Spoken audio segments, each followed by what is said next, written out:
In a small garden, tomatoes grown close to the ground can easily become a problem as they grow. The stems may fall over, branches become crowded, and fruit touching the soil can get dirty, damaged, or rot after rain. So I'm going to build a simple arch trellis to use vertical space, improve airflow, save room, reduce maintenance, and keep the tomatoes cleaner and healthier. Here, I have prepared a pallet measuring about 40 by 60 inches and 15 inches high, which is suitable for a small garden area. I use a soil mixture consisting of 5 parts soil, 2 parts rice husks, 1 part decomposed bean shells, and 2 parts compost. This ratio helps the soil retain moisture while still draining well, keeps it loose and well aerated, and provides enough nutrients for the tomatoes to grow, flower, and develop fruit. I will fill the pallet with soil to about 2/3 of its height. Then I form raised beds, dividing the soil into 2 smaller beds inside the pallet. I will water these 2 newly formed beds to add moisture and stabilize the soil.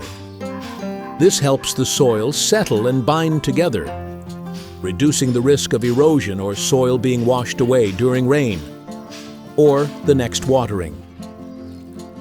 I add another layer of organic soil on top to provide extra nutrients for the newly planted seedlings. Then I spread it evenly until it covers the entire surface of the beds. These are the tomato seedlings I prepared earlier.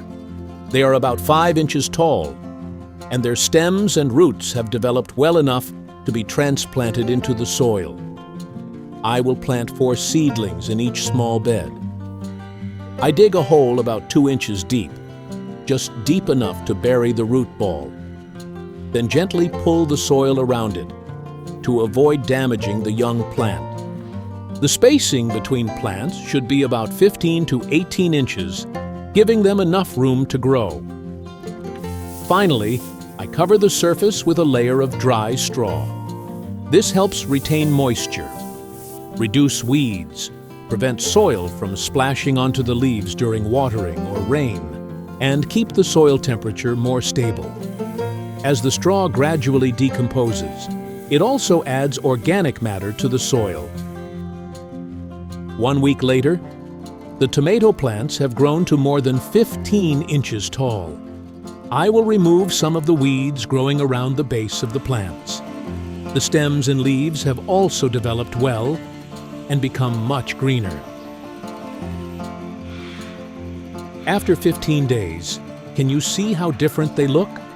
The plants have reached about 25 inches tall. The main stems have grown longer, and many small branches have begun emerging near the tops.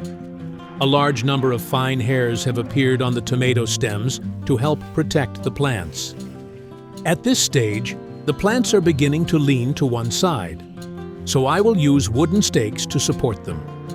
Next, I use fiberglass rods to build an arched trellis frame that supports the tomato stems, keeps the plants from falling over, and guides the branches upward.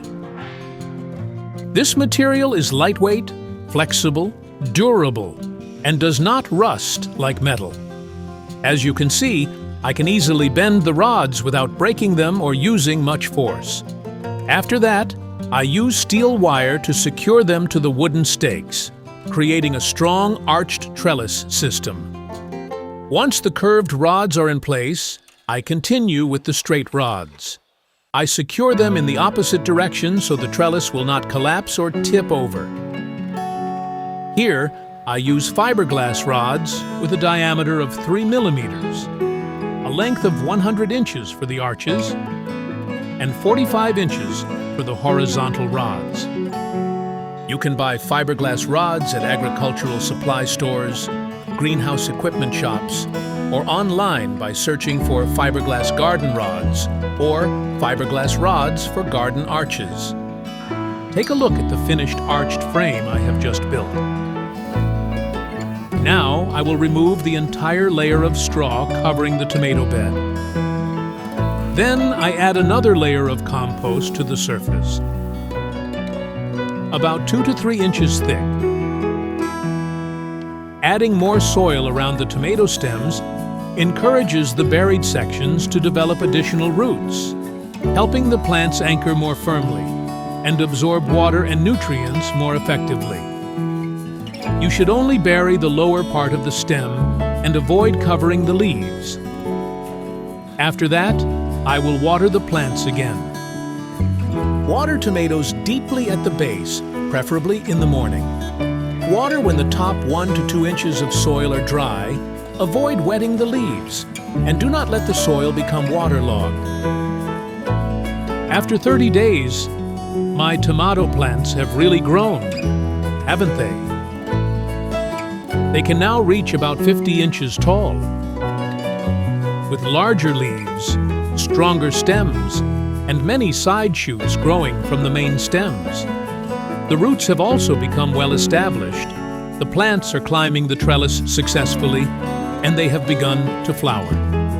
Now it is time to provide additional nutrients so the plants can produce fruit as well as possible. I will dig a small trench between every 2 plants and add some cow manure. Adding well-rotted cow manure during fruiting provides slow-release nutrients, improves the soil, and helps the plant develop fruit more effectively. Then I spread another layer of rice husks over the surface.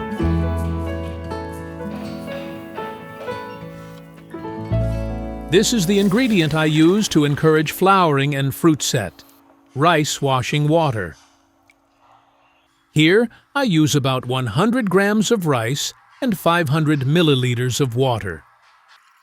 I strain out the liquid, mix it with 1 liter of clean water, and pour it around the base of the plants.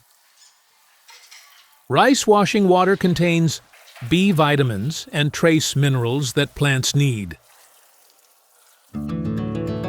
After 40 days, wow! My tomato plants have produced many flowers and have grown high enough to cover almost the entire trellis. I need to secure them to the trellis. Otherwise, the stems will grow in a tangled and disorderly way. If I do not tie them to the frame early, a heavy rainstorm or strong wind could make them fall over or break. All the work I have put into caring for them could be lost, and that is something I am very worried about. Many male flowers have already appeared, so the female flowers will probably appear soon as well. I will also remove some of the leaves growing close to the ground to improve airflow around the plants, reduce contact between the leaves and the soil, and limit fungal diseases spreading from the soil to the plants. After 50 days, my small tomatoes have appeared.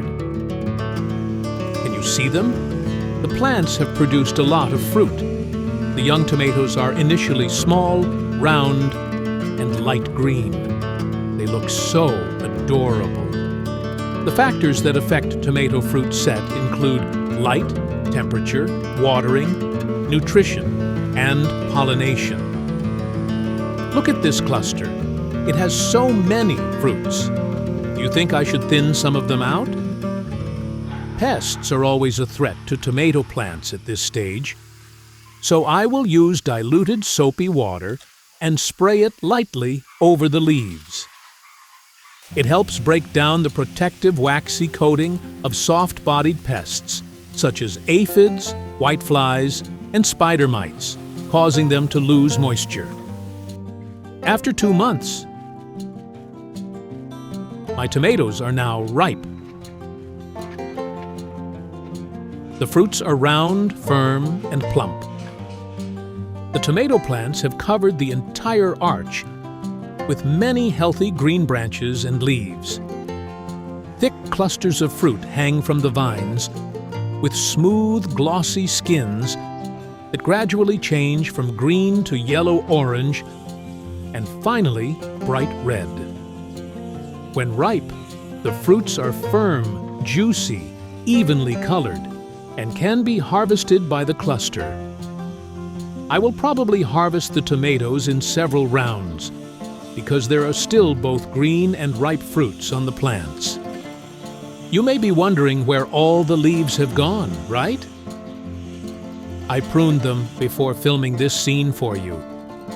Pruning the leaves at harvest time makes the fruit clusters easier to see and pick, helps prevent branches from breaking, and removes old leaves so the plant can continue feeding the next crop of fruit. I am still hesitating because I do not want to harvest them yet. I still want to admire the beauty of these ripe tomatoes on the plant. Now it is time for me to harvest these plump, ripe tomatoes. This cluster still has green fruits, so I will only cut the red ones. The stems are quite tough, so you should prepare a pair of very sharp scissors. What about you? Do you enjoy growing tomatoes yourself? Or do you simply enjoy eating the ripe red fruits? My favorite part is picking a tomato directly from the trellis, washing it, and eating it while it is still fresh. Homegrown tomatoes may not look as even or perfect as those in stores, but watching the plants grow day by day makes their flavor feel even more special. Tomatoes may look easy to grow, but the longer I care for them, the more I realize that every stage has something interesting about it. Some fruits grow very quickly, while others take much longer to ripen. I will pick all the remaining ripe tomatoes and leave the green ones for the next harvest. After harvesting for a while, this is my result: a basket full of tomatoes for the whole family. It will probably take us about a week to finish eating them. Tomatoes stored in the refrigerator usually spoil more slowly, but they can lose some of their aroma, sweetness, and juiciness, especially when kept cold for too long. Tomatoes that are not overly ripe should be stored at room temperature in a dry, well-ventilated place, away from direct sunlight. Place each tomato stem side down on a paper-lined tray without stacking them. The stem area is where tomatoes easily lose moisture and where microorganisms can enter, so placing them stem side down helps them stay firm for longer. Check them every day and immediately separate any bruised or overripe fruit so it does not affect the others. Wash the tomatoes only before eating them.